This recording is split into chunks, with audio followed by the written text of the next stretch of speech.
Muy buenas tardes, qué gusto que nos acompañan. Ricardo Ursúa, le doy la más cordial bienvenida a tu programa Acontecer Médico. Me da mucho gusto que nos acompañen esta tarde, ya que vamos a aprender de algo que en la actualidad nos está preocupando a todos. Y obviamente preservar la vida es muy importante. Las enfermedades respiratorias es una de los causales más frecuentes que complican la existencia de un ser humano e inclusive pueden causar la muerte. Tenemos amenazas actuales mundiales, pero que en algún momento podemos enfrentarlas también en nuestro país. Es por esto que este programa vamos a hablar sobre el riesgo actual de las enfermedades respiratorias.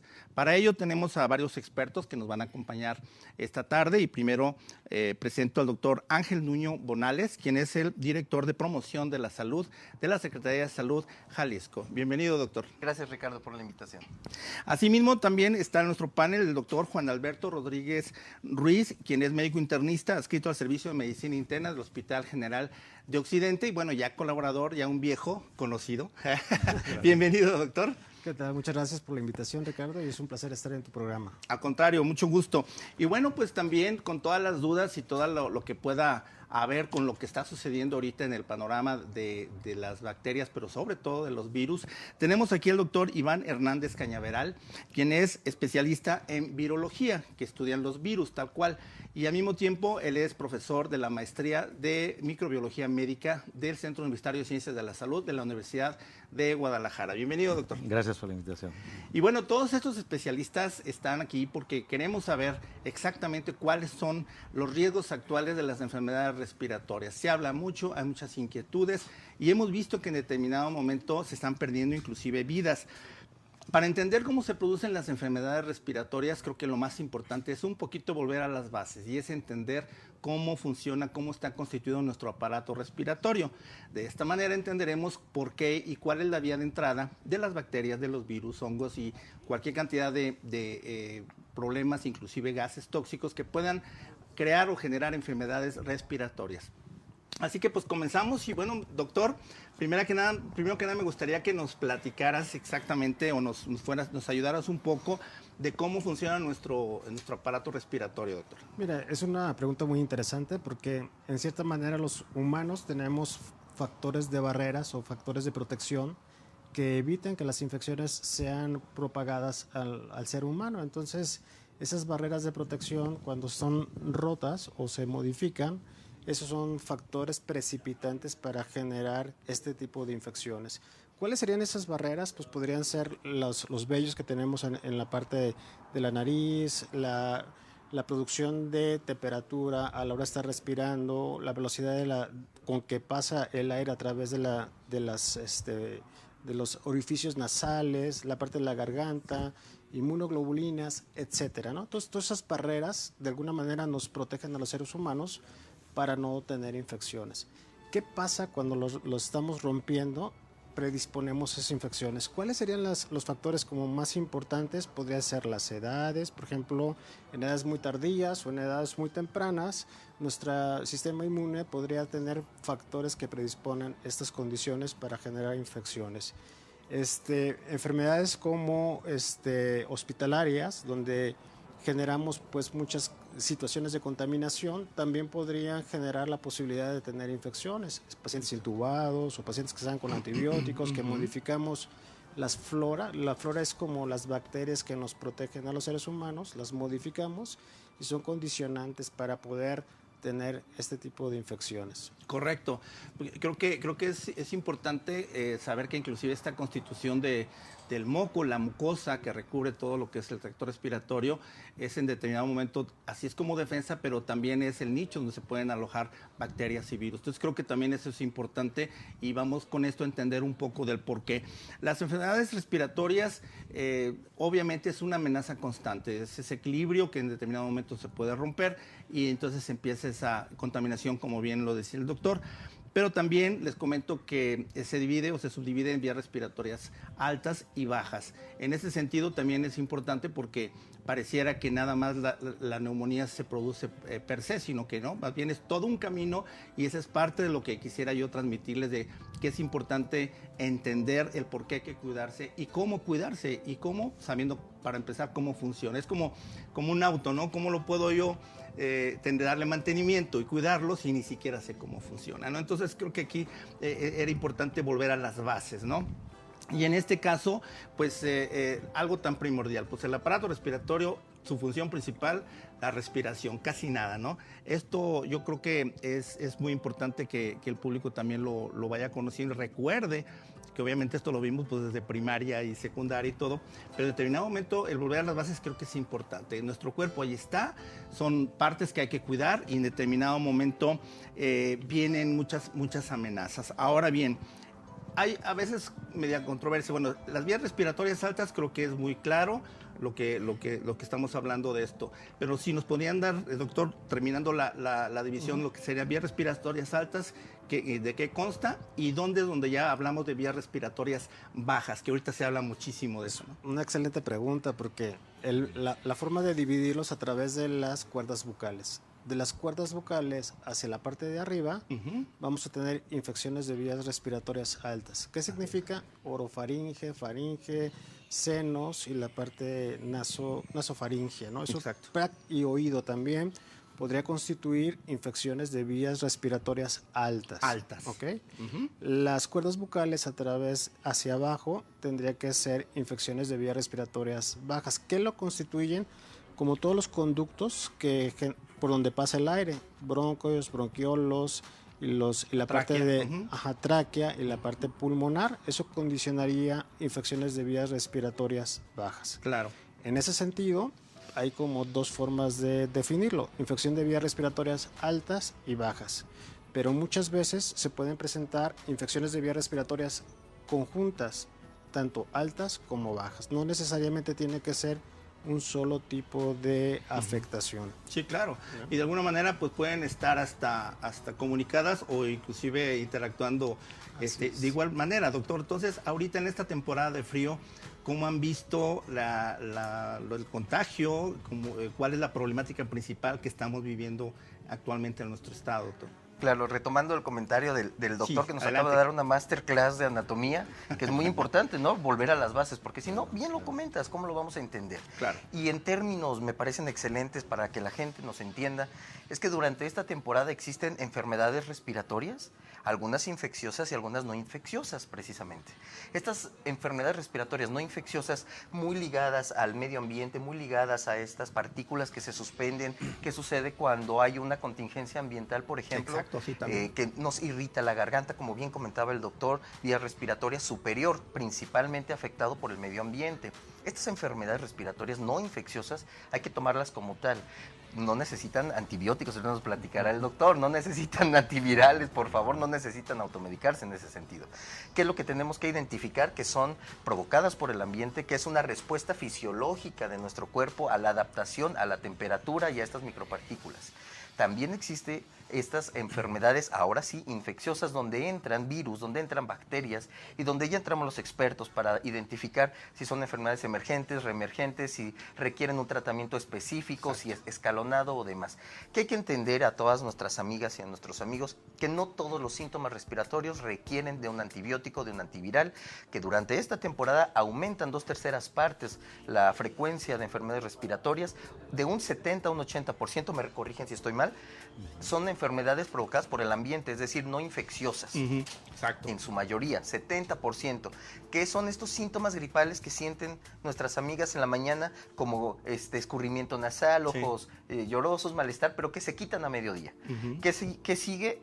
Identificar entonces que hay que cuidar las medidas preventivas para evitar esto. Claro. Solamente si se demuestra que hay una infección, se da un tratamiento específico. Ya específico. Perfecto, muy claro, y también va a ser importante para el resto del programa. Doctor Iván, aquí en este sentido también creo que es importante como retomar un poco la clasificación. Es que luego hay un poquito el asunto. ¿Gripa o influenza? ¿Influenza es la misma gripa o es el catarro? O en este caso, bueno, viene asma, viene bronquitis, bronquiolitis, neumonía, etcétera. Creo que para empezar lo clásico es decir, bueno, tengo gripa o es influenza, porque uno oye influenza y dice, ah, caray, entonces estoy en riesgo de morir y necesito esto. O sea, Hay mucha confusión y creo que lo principal es gripa o influenza, ¿no? En Estados Unidos es mucho influenza en lugar de gripa, ¿no? Entonces, aquí en México, ¿cómo lo podríamos diferenciar entre la gripa y la influenza, de la cual estamos ahorita aterrados la mayoría, ¿no? Sí. Buenas tardes, doctor. Yo creo que es bien importante aclararlo. Como término, como gripe se había venido manejando históricamente, ¿no? Exacto, sí. Ya con todo el montón de agentes nuevos que se han detectado, ya se le tiene que dar su nombre a cada uno de los patógenos. Okay. El ejemplo más claro es el actual coronavirus, ¿verdad? Nos preocupábamos solamente por influenza y ahorita nos está pegando un buen susto, un nuevo virus, exacto, un virus totalmente emergente, claro, que no se parece a ninguno de los coronavirus que ya estaban circulando. Entonces, y también diferenciar algo que comentaba el doctor, cuando no sean infecciosas o si son microbianas. Porque también el uso indiscriminado de antibióticos, si no hacemos el diagnóstico que es una infección viral o no infecciosa, nos va a provocar alteración en la microbiota que mencionaba el doctor y mayor predisposición a infecciones. Exacto. Y además resistencia a patógenos bacterianos. Sí, que eso también igual lo estaremos platicando a lo largo del programa y llegaremos obviamente a tener conclusiones que nos puedan ayudar y nos puedan orientar en este sentido. Algo también interesante es el hecho de que si desde el principio una simple gripa, conocida aquí coloquialmente, sabemos que se puede ir complicando, que si no se cuida, que si no se toman las providencias necesarias, se puede llegar a complicar, entonces sí podemos hablar que sí es importante conocernos, pero también actuar. Y ahí está la prevención principal. La prevención empieza con nosotros mismos, en nuestras casas, conociendo lo que hay y en determinado momento no automedicarse, sino ir con el médico para que de cierta forma se haga ese diagnóstico diferencial y que nos diga, lo que tienes es una simple gripa, te voy a dar sintomáticos y no pasa nada. Si es algo más, entonces también hay recursos de los cuales estaremos hablando al regreso del corte y que vamos a estar a lo largo de este programa dando también alternativas de solución y cómo se va a abordar toda esta situación. Así que sigan con nosotros, está muy interesante el programa. Continuamos.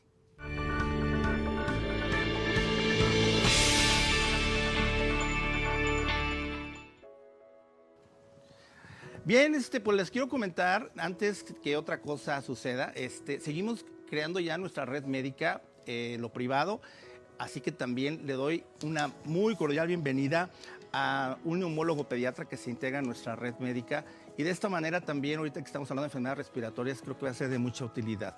El doctor Ambrosio Aguilar Aranda es un neumólogo pediatra, inclusive es profesor del Centro Médico Nacional de Occidente, de la residencia y la carrera de neumología pediátrica, y se integra también a nuestra red médica de especialistas.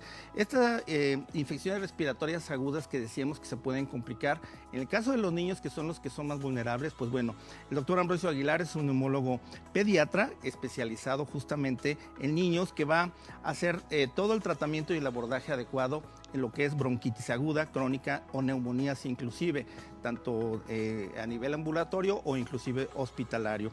También aquellos problemas de asma, es el neumólogo pediatra el que los puede diagnosticar y les puede dar un tratamiento integral. Cuando hay algún problema de vías aéreas y se requiere un diagnóstico más a profundidad, el doctor Ambrosio Aguilar también les ofrece la broncoscopía, un estudio para ver exactamente o si hay una partícula extraña o por qué se está generando algún tipo de problema respiratorio. En fin, también tienen atención integral a prematuros que no han desarrollado su aparato respiratorio. Entonces, le doy la más cordial bienvenida a nuestra red médica que se integra el doctor Ambrosio Aguilar Aranda. Así que a partir de hoy ya pueden llamarnos porque también los podemos derivar con el neumólogo pediatra. Continuamos. Bueno, pues como siempre, ya saben que en Acontecer Médico estamos siempre al pendiente de traerle cosas que le pueda utilizar para mejorar su calidad de vida. Ya hemos platicado que quienes hacen ejercicio es muy frecuente que empiezan a tener molestias. Aunque estén jóvenes, tarde que temprano, lo que es el cartílago articular se va a ir desgastando.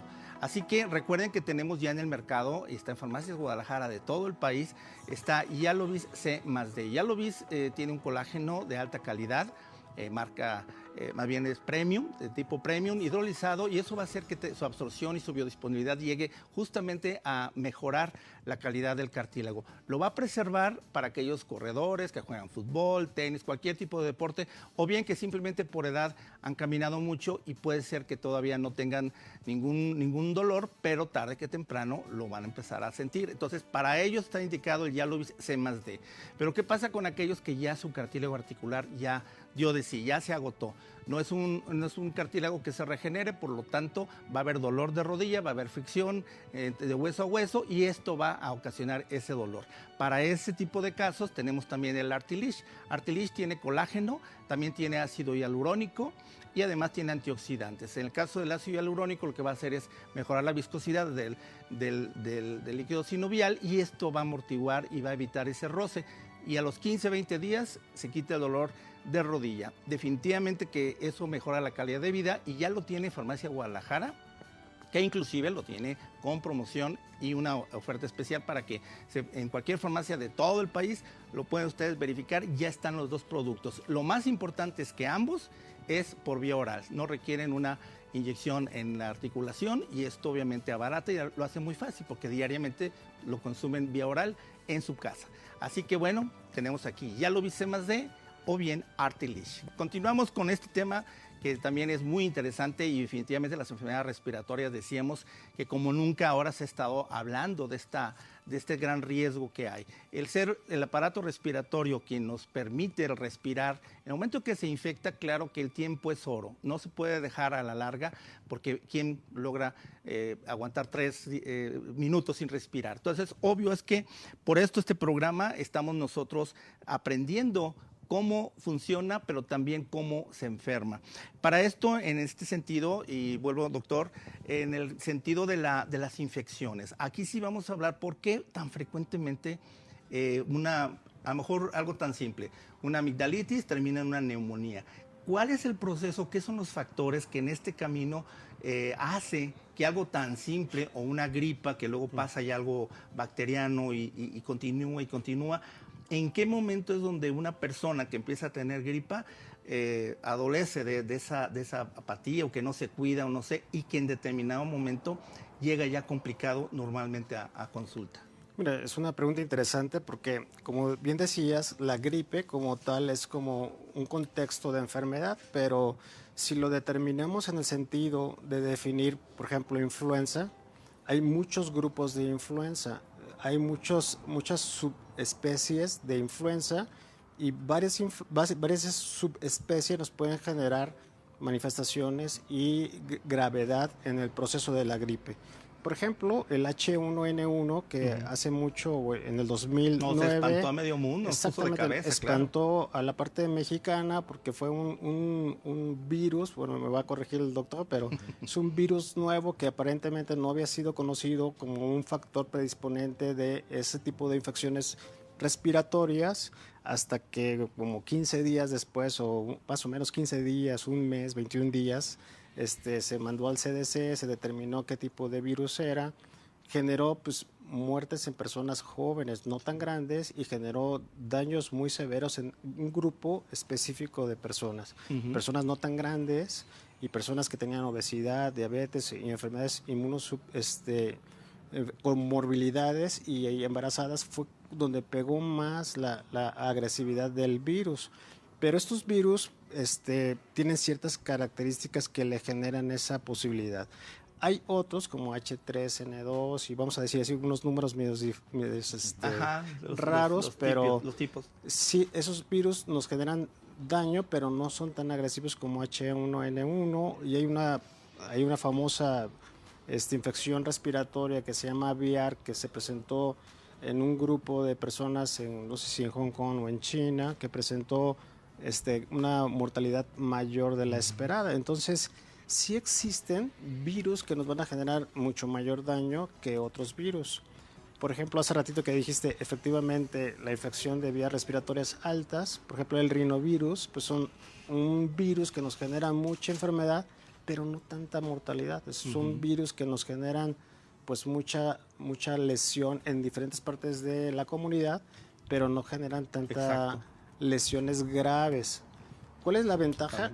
Uno, que nos infectan muy frecuentemente. La desventaja que como son demasiados serotipos, muchos tipos de virus, no tenemos la posibilidad de generar respuesta autoinmune a esta condición. Entonces, yo creo que los podemos dividir, además de infecciones altas y bajas, las que se meten a la parte del cuerpo, las que generan infección a nivel de la sangre y que afectan otros órganos y que nos complica la enfermedad o la salud de las personas. Exacto. Agregando un poco, doctor, el famoso rotavirus, que por ejemplo también llega, hace una bola de estragos, sale, tiene su pico de entrada y de salida, pero igual no hay nada que hacer más que esperar, ¿no? Sí, o el virus sincitial respiratorio, que también es algo que se está presentando frecuentemente, o el parainfluenza, que son virus que Exacto. actualmente los conocemos más, y hace, digamos, 2 siglos anteriores, o bueno, unos 50 años, pues no eran conocidos, claro, porque son partículas muy pequeñas. Exacto. Y aquí hace rato comentaban algo y se me hace interesante. Bueno, yo tengo aquí algunas anotaciones y en el sentido de lo que son las enfermedades respiratorias. Más del 90% de muertes relacionadas con la gripa se producen en la tercera edad. Creo que eso también es importante, no descuidar el hecho de que no solamente los niños. Por supuesto que el ingreso principal de los niños menores de 1 año, el ingreso es por enfermedades de vías respiratorias, inclusive de forma urgente, y hospitalización. Y en el caso de los niños, es el 50% de las visitas al médico y de las hospitalizaciones, o sea, es muy alto. Y yo creo que aquí en este sentido, pues también tiene que ver mucho, obviamente pues no somos pediatras, pero probablemente el que apenas está en desarrollo todo su tracto respiratorio y lo hace pues, mucho más vulnerable a todo esto. Algo que también comentabas, doctor, y se me hace muy interesante, y creo que aquí el doctor Iván también nos va a ayudar mucho, es el uso irracional de los antibióticos. Entonces, por ejemplo, estamos viendo que se están manejando cefalosporina de tercera generación inyectables para gripa, por ejemplo, que es algo, la ceftriaxona, que es clasiquísimo, que todo el mundo lo da para gripa. Ahorita es increíble cómo se da. Antibióticos que afortunadamente ahorita ya no se pueden automedicar, pero que a través de las farmacias de los diferentes, o los consultorios de diferentes farmacias, se está generando una constante de antibiótico que a veces no están muy bien indicados. Esto se ha hablado, la Organización Mundial de la Salud ya menciona que una de las grandes amenazas de la humanidad es la resistencia a los antibióticos. ¿Qué nos puedes comentar de esto, doctor? Sí, claro. Y el secreto lo acaban de comentar, ¿no? Hay que entender, la principal sintomatología respiratoria es no infecciosa en la mañana. De las infecciosas son los virus y afortunadamente son los virus respiratorios menos agresivos. Entre enterovirus y rinovirus se llevan el 60-70% de las infecciones virales, que es esta síntoma catarral gripal por la mañana, porque se autolimita en 1 o 2 días, máximo 3. Sí puede complicarse algún caso de vez en cuando, pero siempre hay un comórbido que lo haya acompañado, ¿no? Alguna patología pulmonar previa, asma o etcétera. De ahí, fíjate qué interesante, hablamos de rinovirus, hablaba el doctor de enterovirus, hablaba del metaneumovirus, del adenovirus, por supuesto, y del coronavirus. Quiero que sepan que hay 4 coronavirus, de entre las familias beta y alfa coronavirus, hay 4 coronavirus que ya han convivido con nosotros durante mucho tiempo. Claro. Estos, inclusive hay un estudio de la doctora Wong que habla de que hay una prevalencia cerca del 8.7%, es decir, el 8.7% de las infecciones respiratorias en niños en adolescentes menores de 15 años en el estado de Veracruz fue comprobado que era por el coronavirus. El INDRE, el Instituto Nacional de Referencia y Diagnóstico Epidemiológico, ha hecho cortes por cada 4 años, y la prevalencia de los coronavirus, de los principales coronavirus, en su mayoría alfa coronavirus, han sido del 7% en población general. ¿Qué nos dice? Que este es un virus con el cual nosotros convivimos y es parte de estas gripas estacionales. Ojo, también hay otros virus que causan este tipo de sintomatología respiratoria estacional, pero que son un poco más agresivos, y es ahí donde entra influenza, que afortunadamente hay una vacuna que te ayuda a reducir la enfermedad grave, pero es uno de estos virus. Ahora, ¿pero qué tanto es cada uno de estos virus. Cuando hablamos de rinovirus y de adenovirus y de metaneumovirus, hablamos del 70-80%. Influenza, lo más que alcanza es un 15%, en un promedio 10% de circulación. Es decir, que de los virus respiratorios agresivos, solamente el 10% va a ser influenza. Que hay que cuidar el virus sincitial respiratorio, por ejemplo, que sobre todo en menores de 2 años causa una enfermedad grave. Que hay que cuidarnos de algunos enterovirus, mencionabas rotavirus, cuidemos eso, ¿no? Que tienen una letalidad y un porcentaje de personas que llegan a hospitalización inclusive más alto, ¿no? Hay que cuidar estos virus definitivamente. Y hay que entender muy bien que son virus con los cuales nosotros ya convivimos, ya existen. Ahorita el doctor seguramente nos hablará que este es un nuevo de los 7 patógenos coronavirus que afectan al humano. Eran 6, ahora son 7 con este 2019 NCOV. Y bueno, hay que estar listos para, así como llegó en su momento la influenza, ya es estacional y cada año convivimos con ella. Bueno, la Organización Mundial de la Salud también prevé que tarde o temprano este nuevo coronavirus resultará estacional. Entonces tenemos que estudiarlo, tenemos que conocerlo y tenemos que actuar al respecto, sobre todo fortaleciendo en donde más se va a presentar, que es en el primer nivel de atención, en los casos no graves, insisto. Igual que influenza, la mayoría de los casos no son graves. Exacto. Los que son graves, bueno, son preocupantes y debe de haber una infraestructura hospitalaria que pueda dar resolución a eso, respuesta a eso. Claro. Pero la gran mayoría se tiene que resolver y se tiene que cuidar y evitar que se complique desde el primer nivel de atención. Por supuesto. Doctor, regresando al corte, me gustaría que entremos más de lleno a la parte de los virus. Y yo, antes de salir al corte, les quiero comentar, la bronquitis aguda es una infección a corto plazo de las vías respiratorias. Afecta a entre 30 y 50 personas de cada 1000 por año. Algo interesante es que la bronquiolitis es una infección de las vías respiratorias bajas, que ya entendemos cuáles son las bajas, que afecta también a bebés y niños menores de 2 años y es la causa más común de ingreso hospitalario también. La neumonía, que es algo un poco más complicado, es una infección de los pulmones, causa frecuentemente la muerte.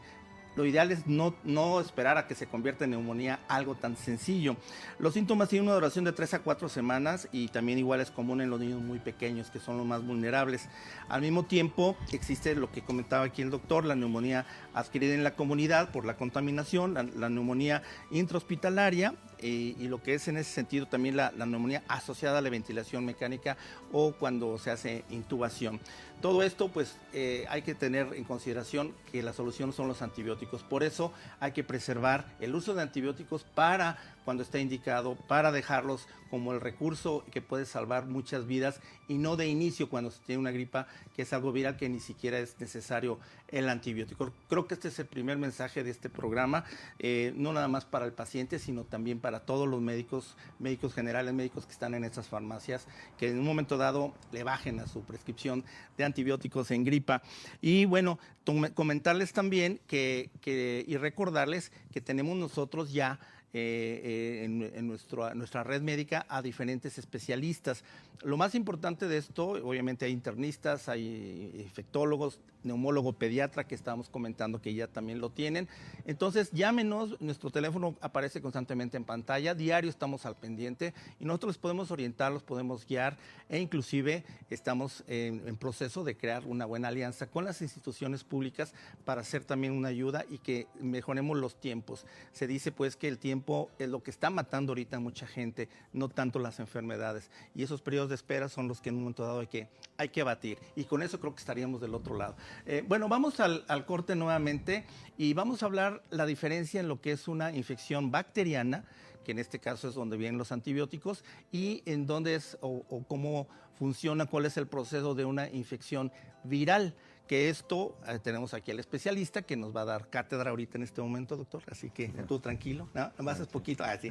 Pero vamos a hablar sobre cómo se comportan los virus, que se ha dicho que pueden ser la amenaza próximamente de la humanidad, ya que los virus son muy cambiantes. Entonces, bueno, vamos al corte, regresamos y vamos a hablar ahora sí directamente de esta diferenciación entre infección por bacteria e infección por virus. Vamos al corte y regresamos. Estamos de regreso, un tema muy interesante y yo diría que hasta apasionante porque la verdad es que de aquí pueden salir cosas muy buenas para preservar vidas, tanto en niños, adultos mayores, y lo importante, insisto, es empezar en casa.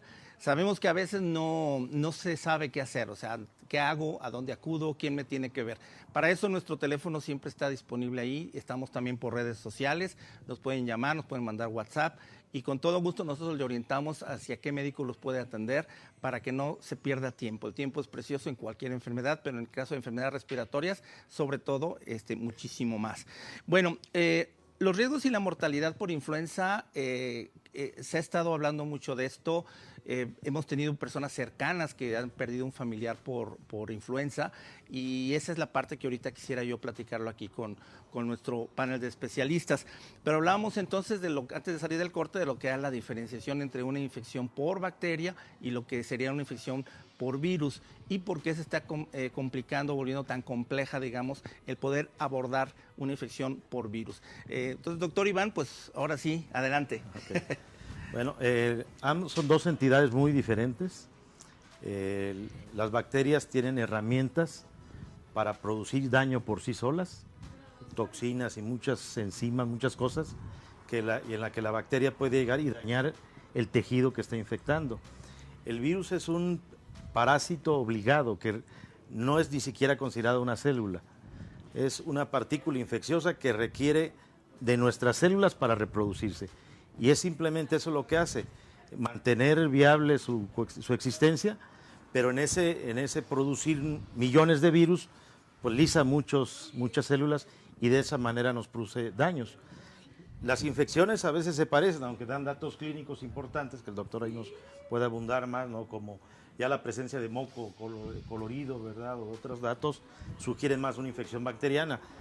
Y los virus producen moco, a veces cristalino, entonces puede ser puro manejo sintomático, y reduciríamos nuevamente lo que se ha comentado del uso de antibióticos indiscriminado. Lo ideal sería hacer el diagnóstico por laboratorio, pero desafortunadamente la mayor parte de las técnicas que existen para virus son caras. Al ser una partícula muy pequeña, es muy cara. Los cultivos convencionales en bacteriología no nos sirven de nada para un diagnóstico de virus, aunque afortunadamente se han ido abaratando y hay muchas plataformas, ya hay aquí comerciales para determinar muchos virus. Eso va a ir ayudando a que se haga un diagnóstico más oportuno y se genere un tratamiento dirigido. Correcto. Y antes de entrar al coronavirus, que de cierta manera pues va a tener su manejo y su abordaje muy similar a lo que ha sido la influenza, o el virus de la influenza, para hablar más adecuadamente. Pero bueno, primeramente, en el caso de la sintomatología y la parte diagnóstica, ¿cómo se puede diagnosticar o hacer un diagnóstico diferencial, tanto en los signos y síntomas como a nivel laboratorial, de si es bacteria o si es virus, y si ese virus, qué tipo de influenza es, y si es necesario saber el tipo de influenza, porque también en ese sentido, ¿para qué hacer gastar al paciente en hacer estudios muy complicados y muy costosos si a lo mejor clínicamente es obvio que es una cuestión viral? Doctor. Me tocan las preguntas más difíciles, ¿verdad? Perdone. Es muy complicado, creo que de hacer como una aseveración, decir, este es un proceso neumónico por bacteria es un proceso neumónico por influenza. Hay ciertas características en las cuales podríamos de alguna manera apoyarnos, pero sin tener el 100% de certeza de lo que estamos diciendo es específicamente como una enfermedad bacteriana. Como bien dice el doctor, los virus son muy pequeñitos, entonces son muy difíciles de observar, y son muy difíciles de cultivar, y son difíciles de ver. De hecho, yo creo que son de las enfermedades que recientemente hemos entendido más que las bacterias, porque son tan pequeñas que no son posibles poderlas analizar. ¿Qué nos ha ayudado? Ciertas reacciones de laboratorio que determinan que ciertas fracciones del virus los podemos como entender y visualizar, y entonces podemos diagnosticar enfermedades virales. Son PCRs que le llamamos, son partículas de los virus que los podemos detectar, y entonces sí nos pueden dar diagnóstico, ¿no? Yo creo que si tienen mucha fiebre, leucocitosis y datos de secreciones verdosas o cambia la parte de la secreción, nos ayuda mucho a pensar que es un proceso bacteriano. Se complica porque muchos de los virus secundariamente se infectan con bacterias. Entonces, la posibilidad de que tú tengas un virus y que al cabo del tiempo y de los días se compliquen con bacterias es alto. De hecho, la mortalidad en la enfermedad que aconteció aquí en México en el 2009, que estábamos hablando del H1N1, generalmente secundariamente se infectaban con bacterias. Entonces, ahí por ahí nos dice que el diagnóstico de las partes virales es que tengamos cultivos negativos o que tengamos algunos estudios que determinen que las personas no tienen bacterias. Pero realmente en el día a día es complicado aseverar eso. ¿Qué significa? Lo que hacíamos en el 2009 es enfermedades que se parecen a la influenza. En ese momento iniciábamos tratamientos para los virus, para la influenza, porque también entendimos y aprendimos que entre más rápido iniciáramos el tratamiento, mejorábamos la mortalidad de las personas, acortábamos la enfermedad y acortábamos las complicaciones que llevaban a la muerte a las personas. Entonces no nos podíamos esperar tanto tiempo para hacer diagnósticos e iniciábamos el tratamiento. Más a la clínica. Más a la clínica. De hecho, las pruebas rápidas que en su momento eran como muy útiles y nos ayudaban, nos daban falsos positivos. Y entonces por ahí decíamos, no tiene, nos esperábamos y se complicaba. Entonces iniciábamos tratamiento para este tipo de enfermedades y creo que eso fue una muy buena práctica de hace tiempo y actualmente. Creo que iniciar prontamente con un tratamiento para el virus mejora mucho la mortalidad de las personas. Ahora, las bacterias como tal, pues sí necesitarían imágenes radiográficas como más específicas para determinar que las personas tienen neumonías. Hay cambios radiográficos que sí nos ayudan a delimitar como esas características. También hay enfermedades que de alguna manera nos dicen que son predisponentes a ese tipo de infecciones, ¿no? A lo mejor tienen diabetes, a lo mejor tienen una infección en otra parte del cuerpo, secundariamente se infectan, o por ejemplo, hay neumonías que les llamamos como atípicas, ¿no? ¿Por qué atípicas? Porque no es común que se presenten en todas las poblaciones y entonces hay factores que nos ayudan a nosotros como hacer el diagnóstico. Claro. Hay un punto que igual no sé si cabe o no y no creo que sea muy complicado tampoco, pero yo siento, a veces hay algo que no se ve y hablábamos de personas que están, por ejemplo, inmunosuprimidas de alguna forma. Empalmándolo un poco con el alto grado de drogadicción que hay, por ejemplo, esto sería ahorita un factor medio oculto porque nadie lo declara, mucho menos a nivel hospitalario. Sería un factor que puede estar complicando infecciones respiratorias o ahora por influenza y todo. ¿Eso sería algo importante tener en cuenta? Los pacientes inmunosuprimidos o los pacientes que tienen drogadicción o adicción a drogas intravenosas, sí, claro, tienen la mayor posibilidad de tener infecciones virales como VIH o hepatitis B, y eso puede generar predisposición a neumonías diferentes todavía a las que dijimos ahorita que eran adquiridas en la comunidad, que son mucho más agresivas. Porque aquí, hablando un poco a favor del virus de influenza, doctor, y en la parte epidemiológica, probablemente entonces los factores concomitantes en un paciente que está debilitado, que no está, fortalecido su sistema, a lo mejor es lo que está llevando la muerte a muchos pacientes y se le achaca que la influenza está matando a pacientes. Entonces, está el factor tiempo, que es, por supuesto. La otra es que me imagino, doctor, que tú cuando nos comentas esto, tu mente está en un hospital, ¿no? O sea, el paciente está hospitalizado, está canalizado, etcétera. Aquí, en ese sentido, lo que yo quiero transmitir es que en casa no hay que dejar que ese paciente se complique, porque esto entonces complica a las instituciones como la Secretaría de Salud, que de repente le llegan de golpe y porrazo 20 o 30 graves. Entonces dices, ¿por qué vienen hasta ahorita? ¿No? ¿Por qué no llegaron uno a uno? ¿No? Entonces, aquí creo que todos tenemos que poner nuestro granito de arena, ¿no? Y la epidemia que en un momento dado se puede pensar ahorita, en este momento, con gripa, influenza, etcétera, y de lo que estamos comentando desde tu plataforma, de tu visión, ¿qué opinas, doctor? En el arte de la medicina la clínica, el contacto paciente-médico es indispensable. No puedes hacer un diagnóstico por WhatsApp, por llamada telefónica. Como bien decía el doctor, y estos factores de vulnerabilidad que tú comentas, no solamente la edad, no solamente su estado de nutrición. El médico tenemos esa capacitación de saber y de identificar algún otro factor, como están descansando, está hidratados, se está viendo, alguna situación clínica que paralelamente me genera una mayor posibilidad de complicación. Una persona con diabetes y que está descompensado, puedes verla muy bien, pero el médico debe de tener esa sensibilidad para identificar que tiene un factor de riesgo que tarde o temprano va a complicar. Entonces, en casita, ¿qué tenemos que saber? Que la influenza es una enfermedad que existe con nosotros, que convive con nosotros, que aquí puede estar. ¿Y a quién va a afectar? A quien en ese momento su sistema inmune no tenga la capacidad precisamente para detener esa reproducción interna. Claro. ¿Cuál es la primera línea que debemos de tener? Es nuestra salud, nuestro estilo de vida saludable para que nuestro cuerpo sea capaz de detener a ese virus. ¿Cómo le podemos ayudar a nuestro cuerpo? A través de la vacuna. Entonces, en esos grupos de mayor vulnerabilidad, adultos mayores, niños menores de 5 años, mujeres embarazadas, personal de salud, personas con enfermedades crónicas, metabólicas, sobre todo descompensadas, diabetes, enfermedad renal, en ellos hay que darles ese empujoncito extra también con la vacuna. Claro. Estar bien descansados, estar bien hidratados, consumir alimentos ricos en vitaminas A y C, principalmente en su fuente natural, y de esa manera le ayudamos al cuerpo. A pesar de eso, si llega una enfermedad, ¿qué es lo que tenemos que hacer? No esperarnos hasta que llegue una neumonía o hasta que tenga dificultad respiratoria. No automedicarnos, como dice el doctor Iván. ¿Qué tenemos que hacer? Tenemos que ser autoconscientes. A diferencia de la gripe estacional, la influenza tiene clínicamente una diferencia.